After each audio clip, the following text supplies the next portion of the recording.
Sports anime is pure hype. Now, anime has come a long way in terms of popularity, and there seems to be more anime fans every year, so it's time to talk about what might be my favorite genre in anime. Now, me personally, I've never been a big sports fan. I mean, I know the basics of most sports, and I have played American football for middle school, but I wasn't the type of fan to sit down and watch others play with balls. Pause. Unless it's like the World Cup or something. And even then, I watch like the highlights, not the entire game itself. So when I first heard the idea of a sports anime called haikyuu, and it's about volleyball, the women's sport, I was like, nah. I'm out mid. I decided to just keep watching my shonen until one day I was like, what the heck, I have nothing to lose, and started watching haikyuu, and that has to be one of the best decisions I've ever made. Haikyuu basically perfected everything great about sports anime. Engaging and likable characters, great animation, and of course the tournament arcs. Out of any anime you know, most people's favorite arcs are usually the tournament arcs, and 90% of all sports anime are just tournament arcs over and over again. If you want to learn more about sports anime tropes, watch this video by Giguk.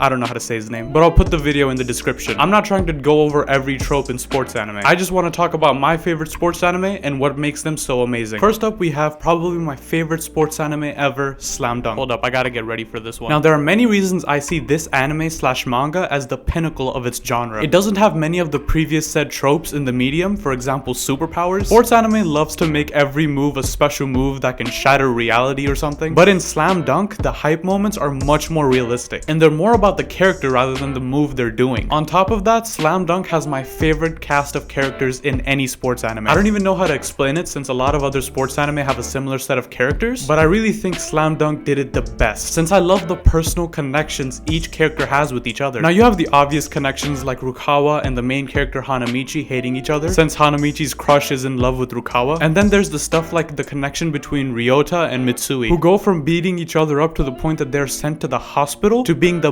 best duo in the team. Speaking of Ryota, the new Slam Dunk movie that just came out made him probably my favorite character in this series. Not only does he always have the drip, but he's also kind of like the underdog of the series. Now, going back to how realistic this series is, it's really the only one that doesn't add any fluff to the game to make it more interesting. Basketball is already a really exciting sport, so the mangaka really just focuses on telling a really good story over making up some flashy moves, and because of that, it really becomes unclear who will win in the end. In real life, no matter how hard you train, there will always be other people who train just as hard as you and might even surpass you, and in Slam Dunk we really see this happen. Slam Dunk is basically trying to convey that if you really love a sport, no matter how many times you fail, you will always come back to it, and I really think that is the best message in any sports anime. Combine all of that and Slam Dunk becomes the best sports anime probably ever, or at least it would have been. But I cannot say Slam Dunk is the best sports manga of all time because one sports manga exists called Real. This is by far Takahiko Inou's, who's also the creator of Slam Dunk's, best work. Inou is also the one who made Vagabond, so yeah, that's right. I'm saying Real is better than Vagabond, Slam Dunk, and anything I'll name in this video. I'll explain why as quickly as I can because this is a treat I don't want to take away from anyone. Everyone who goes down the rabbit hole of mangas finds this one series that becomes their favorite, and for me, that manga was Real, so I'm gonna try to spoil as little as I can. And all I want to say is if you're gonna read or watch anything from this video, read Real and watch Slam Dunk. Now, why am I praising this manga so much? It has probably the best character development in any sports manga ever. In Real, we follow 3 teens who go through life-changing accidents and find hope again through basketball. And I'm serious when I say this, it will make you cry. Next up is Hajime no Ippo. Now, I believe this is a more famous 90s anime compared to Slam Dunk, and for good reason. While I love Slam Dunk because of the development between the characters, this show really is about the development of the main character Ippo, who goes from a high school student to a world-famous boxer. We see Ippo's body transformation and all the effort he goes through to make it to the top. Because of his family fishing business, Ippo always has work to do, and yet he always finds a way to pull in a workout. He really is the definition of determination and intensity. And I don't think I need to say much more because Hajime no Ippo, it really is one of the best 90s anime. Kuroko no Basket is probably my favorite modern sports anime. Now, I know this is kind of a hot take, but I like Kuroko no Basket more than I like haikyuu, which is mainly because I have a bias for basketball and red-haired power forwards who love to dunk. The Slam Dunk influence is really obvious here, but the real reason I love Kuroko no Basket is the fact that they don't hold back the superpowers. In this scenario, I kind of like that they go all in. in, with high school players being able to pull off feats that the best basketball players of all time could probably never pull off. For this, the best example I can give is Midorima. This guy is in high school and he can shoot from anywhere on the court. Stephen Curry, who? Like, there are only a few shooters in the world who can make most of their shots from the half court. And this high schooler is making every shot from anywhere on the court. Like, that's hilarious. It gets even worse in the Kuroko no Basket movie. A group of players show up who are supposed to be worse than the NBA, and yet they could probably slam any NBA team I can think of. Like, I'm talking prime 90s Chicago Bull could probably never even have a chance against these guys. And all of that is without factoring in other characters like Aomine, who I'm not even gonna get into. But all of that being said, I still love this anime because of how wacky it is. And me personally, I just like to imagine that these guys are just living in another universe that is full of people who are so much better at sports than any of us in real life. Now, it's kind of debatable if Initial D can even count as a sports anime, but I think if we're gonna count golf as a sport, drag racing through mountains in Japan has to count as a sport. And seriously, Initial D really makes you want to become a drifter in Japan. I love the real life inspiration for Initial D, and it's overall just a great anime. But if I'm being fair, it also has its fair share of issues, like when they start talking about car engines and you just gotta pretend you know what they're saying. But if you ask me, just like Fast and Furious, you don't need to know anything about cars to watch Initial D. I think the best thing anything in fiction can do is inspire us, and sports anime is one of the most inspiring things I've ever seen. All of these anime have inspired me in some way, and that's why I'm gonna have to recommend them to you. Thanks for watching.